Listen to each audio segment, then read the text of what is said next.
Howdy folks, Doug and Carrie here from Southern Songbird Farm. We're trying something new this week. Actually, it's not new. We had a really great response the last time we did it. So we are giving you a video farm update. So we hope you enjoy. Our 2023 experiment of raising our own laying chickens is going fabulously so far. These are our Golden Comet chicks.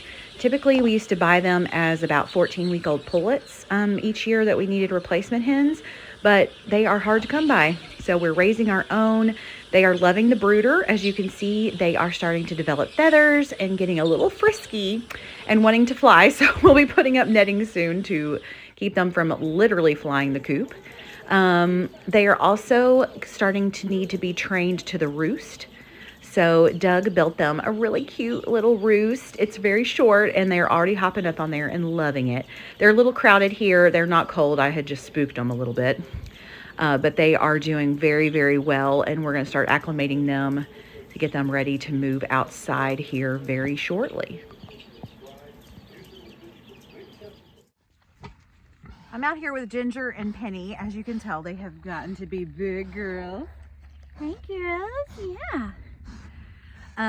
They have both been in heat, so we hopefully will be inseminating them soon with probably some registered Tamworth stock, because they are both registered Tamworths, and get some babies on the way. They are doing a fantastic job turning up our soil in our sunflower field, adding a little fertilization and eating up all those sod roots and things like that.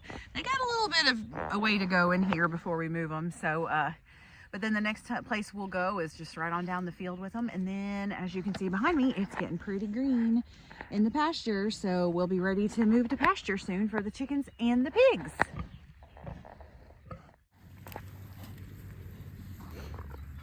Hi, Zoe.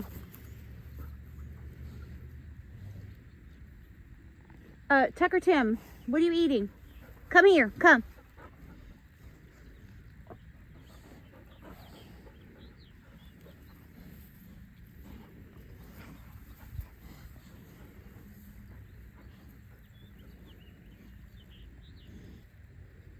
What are you doing? New concept for us this year. We left the garden wild, and we had so many birds and so much wildlife use it this year. So there's some yarrow coming up. We've got some mint coming up here. We are planning on cleaning them out, obviously, before we do spring planting, but we left them wild for the winter time. We've got some mugwort coming back right here. These are my medicinal herb beds. And then we have some wormwood coming up over here. And we'll take a peek over in these other beds. Right here, we've got some comfrey that's coming up. And then here, it's not all medicinal. I mean, garlic is super medicinal, but this is the garlic coming up. And I got my work cut out for me. Just trying to keep it real here in the old greenhouse. We are working with one heating mat that is partially working and one that is good. It's new. But like my little seed blocks, a little bit dry. We're going to spruce them up a little bit. They're a little crispy. Give them a little moisture. And we're going to start some very like early stuff seeds. Like it's still too early to start, well, for our area, 6B, it's still too early to start your tomatoes and things like that. But there's a few flowers I'm going to start and some earlier veggies like lettuce.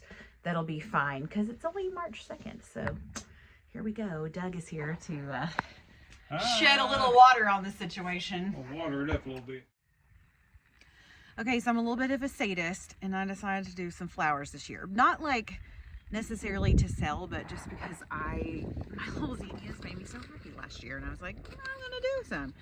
So some of these are for just strictly because I want them for the pollinators. So I got a little butterfly collection from Strictly Medicinal Seeds. I've got some bergamot seeds, bergamot, just kidding. And I got some like some fun flowers too. And then a lot of stuff that pollinators like gay feathers and things like that. So thank you to Shooting Star Farms in Danville, Kentucky, down in Forkland, because she told me about this awesome, really old-fashioned, like you probably did this, I remember doing this in elementary school after she told me. This is awesome for winter sowing. You put your soil in these little milk jugs, tape them shut, leave the top off, and the rain comes in and waters them, and it's like a mini greenhouse. Because some of these flowers wanted some cold before they germinate, so that's supposed to help me out. I have my little book here, tell me what to do, and wish us luck, because I'm gonna have a million flowers this year if this works. Turn the noise down here because the tractor was regenerating, but just wanted to give you a peek at our pilgrim geese. The male is white and the female is gray, and hopefully they'll have some babies this year. I've noticed they're trying to nest in the back corner of the goat barn. Later on that day, I took the stuff that was in that old dog crate out and gave her some more hay so she can make a nest, and hopefully we'll have some babies soon. This was one of the wildest days I've ever experienced on the farm. Friday, March 3rd. I tried to tell you in the video, but you would never hear me over the 70-mile-per-hour winds that lasted for 7 straight hours. We have never had this kind of weather in Kentucky. It was absolutely brutal. You'll see some damage to our farm coming up here soon. I just have no words for what that weather was like.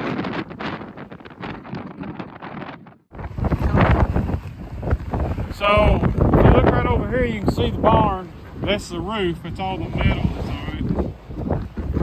So I was in milking the goat. And then on the other side, the metal literally just lifted and it just peeled it open like a tin can. And just every bit of the metal on the far side and this side. And that's it laying right there. Okay, so the morning after, this is our first project. We have the chicken wagon that was destined for the chickens and the brooder. They got flipped over by the wind. So now we got to try to flip it back over. So Doug, how you gonna do that?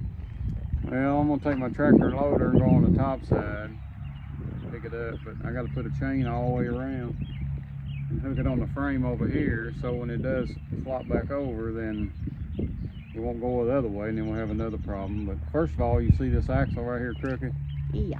I've got to take that axle and put it back up on the beams and then connect it to it. That way, when it comes over, it'll be on the axle. All right, wish us luck.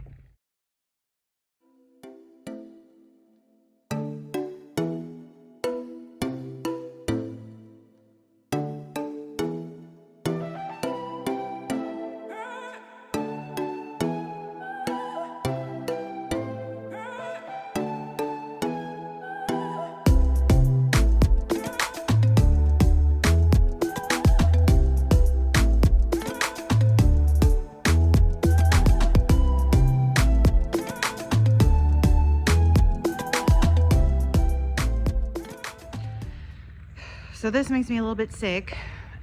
This is the corner of the barn that got ripped off in the last windstorm. And we had just dropped off the check to the barn person from our insurance to fix it when last night's storm ripped off the back half of the roof. So the barn was salvageable before. It was going to be under our cost to be able to fix it, but with the roof gone, I don't know if we'll be able to save this old barn, which is really sad. It is an old peg barn. All of these beams and stringers and everything are all held together by wooden pegs, which is really cool and pretty rare, and it's estimated to be about a century old. So just pray that we can fix it for what it was insured for. Holy moly, what a week it's been. Oh yes, it's been a doozy. So we hope you loved the video. If you like it, make sure to subscribe so you'll get all the farm updates and follow us on social media. And we hope you enjoyed it.